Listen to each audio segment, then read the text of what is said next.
खरं म्हणजे दोन गोष्टी मला सांगितल्या पाहिजे. पहिले तर आपल्या सरकारने शेतकऱ्यांकरता महत्वाचा निर्णय घेतला. आता आम्ही तुमचं विजेचं बिलच माफ केलेलं आहे.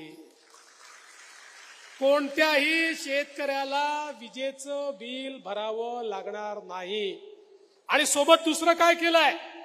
सोबत दुसरं आम्ही सौर कृषी वाहिनीची योजना आणली. महाराष्ट्रातल्या शेतकऱ्यांना 16,000 मेगावॅट वीज लागते.